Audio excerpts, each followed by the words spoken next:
Dear Mr. Mandels, dear fellow colleagues, welcome to my presentation about an sci-fi staple, I might say.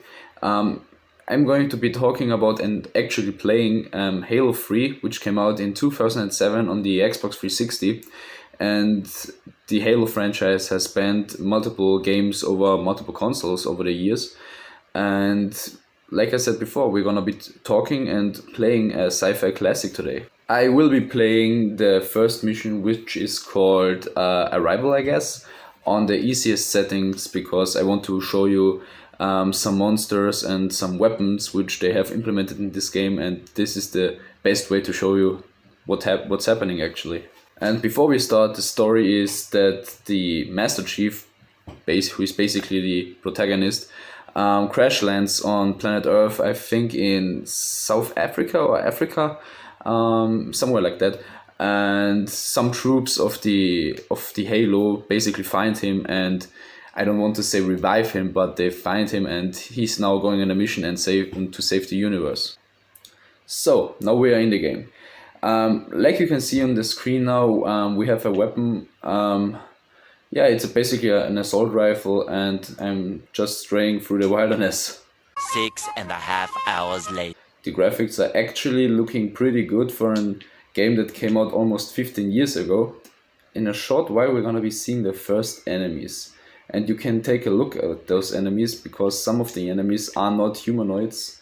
And they look like, yeah, basically what you would imagine aliens to look alike. Like this. I don't think you can see them really clear. Look at them.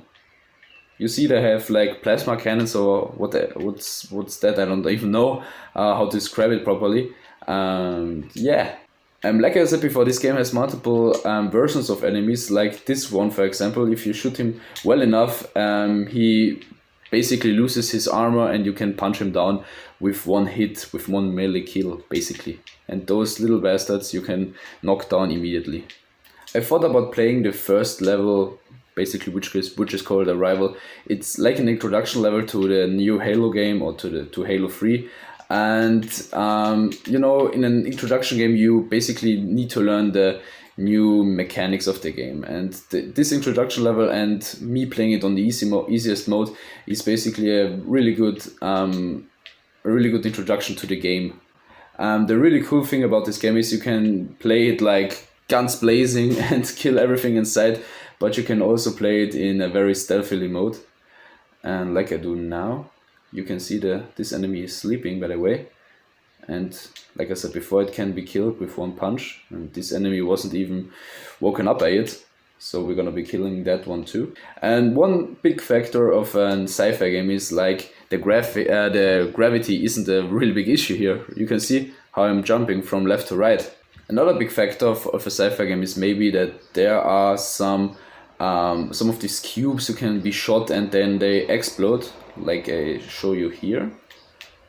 You see, they explode.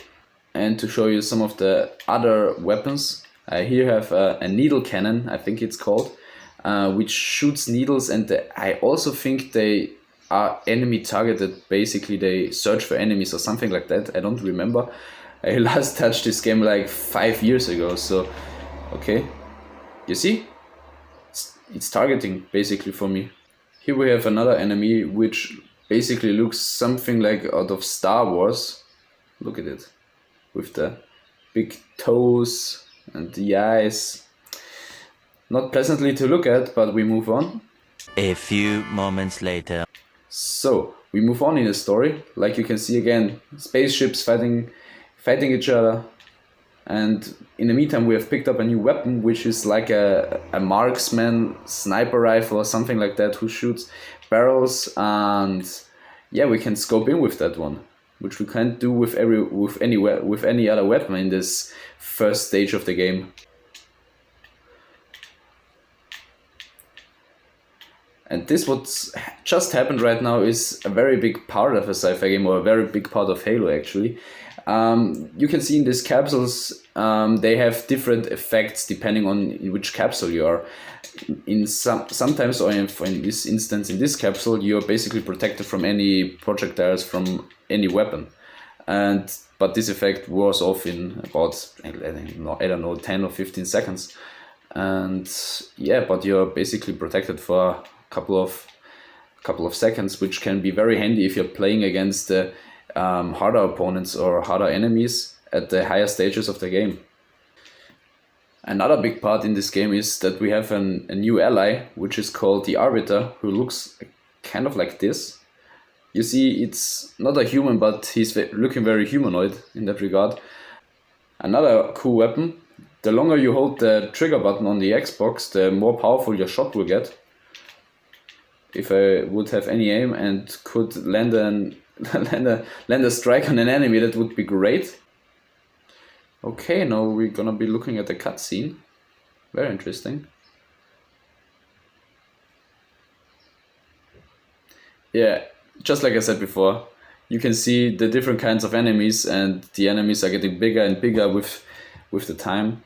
Okay, there are some bigger enemies now, and they have a lot of firepower in them. But just like I said before, you can basically, on this easy setting, you can play this game on guns blazing mode. Basically, on this easy setting, you can play this game on guns blazing mode. I mean, with that you can run and just shoot. On a higher setting, that wouldn't be the case anymore, because that would be just stupid to run into the open fire of the enemies. But for demonstration purposes, I will allow it, and I will play like that. So, but now I actually died. I thought it was impossible. And now we are at this checkpoint again. Okay. I have to replay it. Everything. I see you in 5 minutes. 1 hour later. I just realized when I shoot an enemy, there's no blood coming out of it. So another big factor which says this is a sci-fi game. And there comes the very big guy. He's looking very intimidating. Is he dead? Yes, he's dead.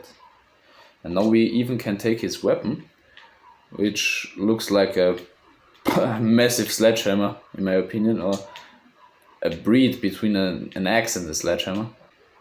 Checkpoint, their live pelican inbound. Okay. I guess we have to survive some rounds of enemies, and then our pelican will pick us up to end the level. Yeah, I think now our pelican will pick us up to end the level.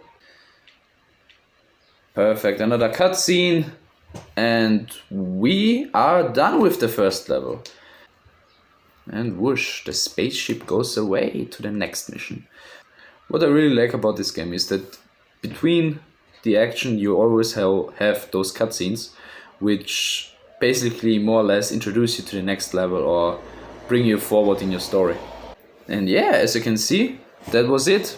That was the first level. I really hope that I could give you a little bit of an insight in one of the sci-fi classics. Yeah, we can look at a little bit at the next cutscene. You see the soldiers very wounded. And this cutscene more or less introduces us to the next level. I won't be playing this level because it would just be far too long.